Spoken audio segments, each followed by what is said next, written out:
What's up guys, today is a very special day. I am getting a new car and this car is going to be very special. It's actually right here, I'm staring at it and I can't believe it. Like, it's been, I'm not even joking when I say this, it's been an hour of me standing here literally looking at the car, not even doing anything, looking at the car, walking by it, and I'm just so excited. Like, it's so exciting. I didn't think I would be this excited, but it's a newer BMW. I like the older ones, as you guys know, but I thought I should give it a try, and I'll explain why I made this decision and what are the factors and everything else. So this is it. It's a 2015 M3. I can finally say M3. Everybody knows, no matter what car you get, what BMW you got, you always want an M3, and that's something I never got. But before I talk about this, I love E46s. I think they're probably the best BMW that's out there, everything considered, but the best M3 is an E46 M3 in my limited experience and opinion. So I wasn't gonna get my dream car right off the bat, and when I want to get that car, I want to do it right. But I thought this was a great option. Why? Because these cars still have room to go up, and I thought it's around their all-time low, and it makes sense to get a loan on it. If the loan goes, for example, up by 5%, 6% every year, that means you're paying interest. Your car is also appreciating 5 to 6% every year, so you kind of break even with the payments. And it makes sense to do that because you don't want to just cough up a lump of money. You want to have the money to yourself so you can play with it. Either way, that's how I could justify doing a loan on this specific car, and not like something I was looking for, like an E90 M3 or an E46 M3. So it's a 2015 F80 M3 DCT, and I can explain why I went with the DCT later in this video, so stick around. This is a Nardo gray wrap, and under it is a black car, and we got the red interior, secure orange interior, whatever it's called. It is a Pre-LCI. The Pre-LCI has different taillights, different headlights, and the unit inside of your car is a little different. The iDrive system, but the iDrive system is not different. 2018 and up is different, but you have a different, I guess, computer. So in order to get Apple CarPlay or Android Auto, you kind of have to get a new whole system or a box. But the other ones, you can code it in after adding a Wi-Fi antenna, so you can code everything in. So that's the only difference as far as I'm concerned. Obviously there's going to be a little things here and there, but those are the main difference. But I don't care. I'm going to get LCI taillights, and the headlights do not bother me. I was not going to get icons anyways. Those cars are so hard to come by, and people would know what they got. I wanted a car that was maintained well, showed that the owner cared for it. My biggest thing was no accident, clean title, no damage, California car, and just maintained well. But a lot of people was like, oh, what's the spec you want? I don't care about the spec. As long as it wasn't red or orange, I didn't care. Well, I've been looking for a year, and I've been seriously looking, like cash ready to purchase, pre-approved loan and everything ready for, I would say, 50 days now.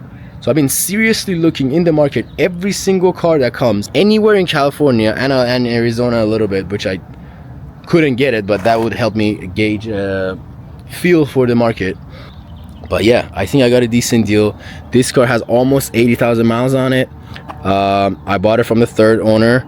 He took care of it very well. That was one of the things I liked about it. He owned it for the past 3 years, and it came with all the stock parts. And also another thing is, these cars, especially the DCT cars, the crank hub goes out. So I wanted to get one that was, the crank hub was done, or the price reflected that it's not done. So cosmetically we don't have any issues. The windshield's good, 2-key car, it's wrapped, so that's not good, but I tell you why I got it. I have a paint detection, and I could tell anything under wasn't painted, and whoever wrapped it did a really good job. PPF the roof and just showed that they cared. This right here is definitely the biggest issue with this car, but that can be fixed. A lot of them are like this at 80,000 miles. This is pretty normal. It looks a little worse in the camera, I don't know why. But that needs to be dyed a little bit and refreshed, but everything here looks good. We have this carbon fiber trim coming off a little bit, but other than that, no issue. Steering wheel looks good, no fading, no nothing. Obviously, this is a very common thing that happens to the BMWs this year, because it's not gooey, but it's like softer material that can get scratches on it easily. So I gotta get a carbon fiber one or a plastic one. The lip I'm probably gonna take off. I'm gonna put LCI tail lights on it, and the headlights I'm okay with.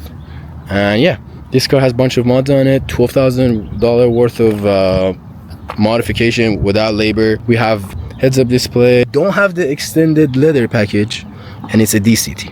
I will explain why it's a DCT in another video. It's a very long explanation, but pretty much I drove the stick shift and it was a lot of power for stick shift. I know it sounds weird, but coming from older BMWs, I expected the stick shift to give me some sort of a raw experience.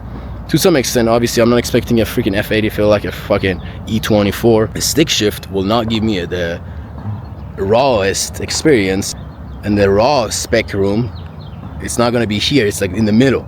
Might as well go to the freaking engineering masterpiece, practical side of the spec room with the DCT. I'm a big automatic hater, but the DCT cars were cheaper. You can get better deals on them, and it made more sense for me. I wanted a car to have for a few years, and then later, if I really like this car and get used to the power, I can go get a manual.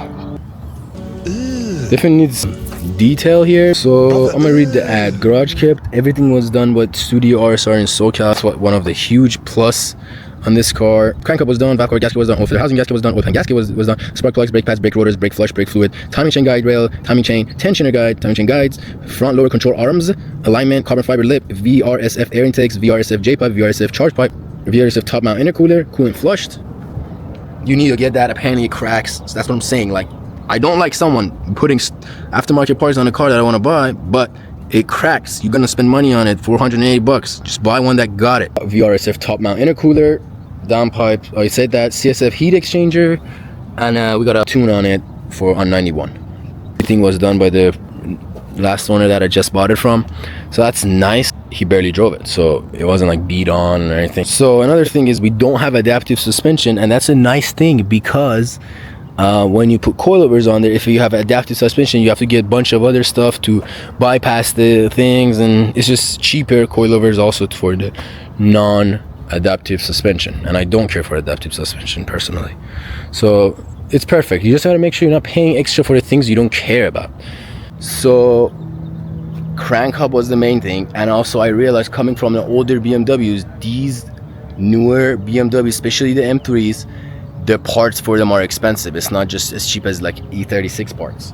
With that being said, as someone who likes to buy cars that are untouched, I didn't mind getting one that had parts on it, pretty much. So this one has all the plastic parts that are in the engine bay that go bad already replaced with the metal parts, so that was huge.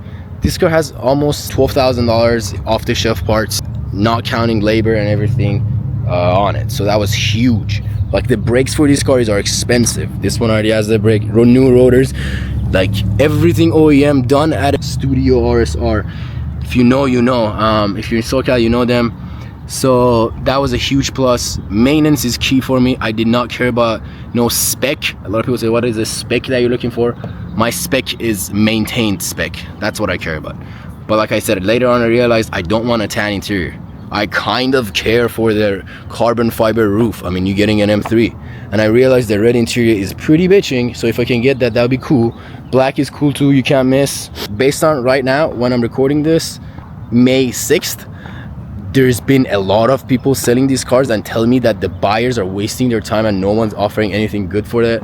So right now is buyer's market, because everyone's broke and economy's not doing good, so no one's buying anything, which that should tell you that you should probably not buy something. But if you want to buy something, you're going to be one of the few buyers, and you can negotiate with the sellers. I'm not saying lowball them, or am I? My cousin Ash, he got me all the Carfax. Shout out to him. He's been very patient with me.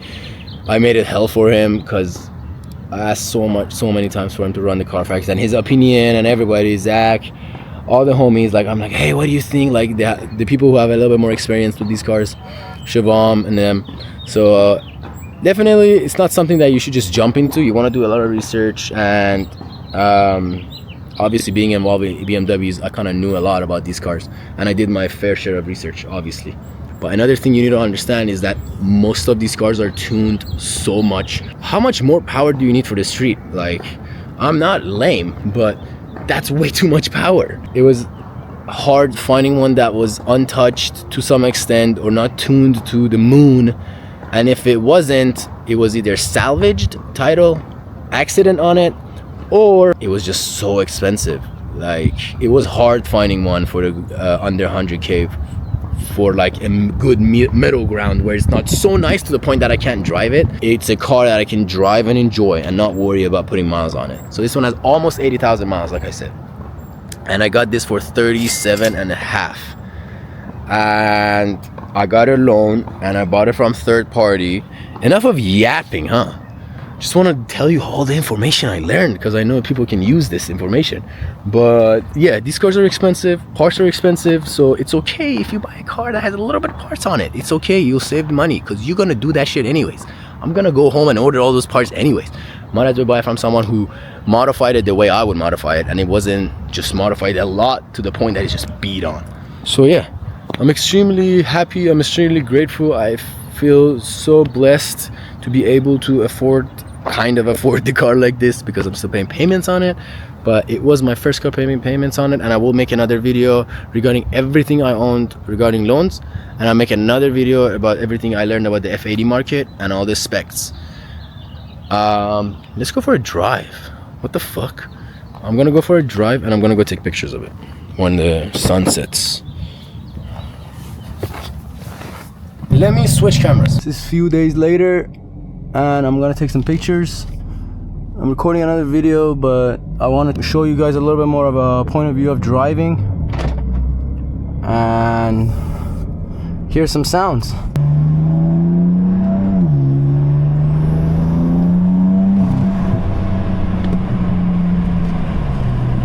Sounds real good. I don't know why people say, oh, you can't make these cars sound good. Well, why are you trying to make your car sound so loud? This only has a downpipe, that's all. And it sounds, to me, it sounds great. I can't get too crazy because my tires are still wet.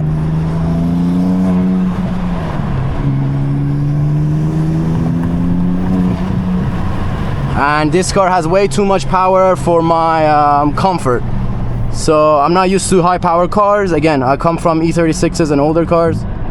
I think DCT was not a mistake so far. It's only been a few days, but I love it. It gives you that jerky feeling. I definitely have to do like a 6-month update and a year update after, but I like it. Yeah, the car's great.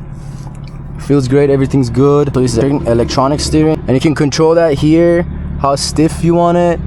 I always have it on Sport Plus. I don't really touch it, but like, again, I only had it for 3 days. Let's go take some pictures, but I love the car. It sounds good, and it's way too freaking fast, bro. This car is a blast, but every time I'm driving it, I'm so mindful because I love it. Especially the interior, I think was a great choice. I was gonna get another manual one with a tan interior. I personally think I couldn't have done that. Like, the tan interior was not it, but I'll keep you updated on the DCT.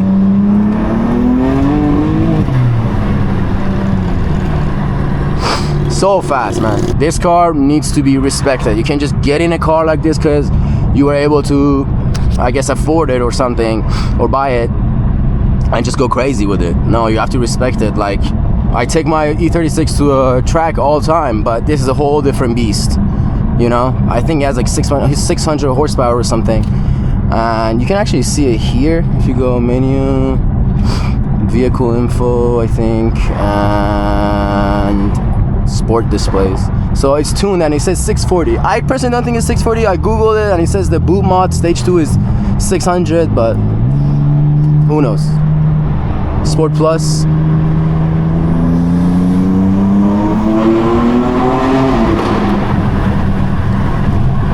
So good, man.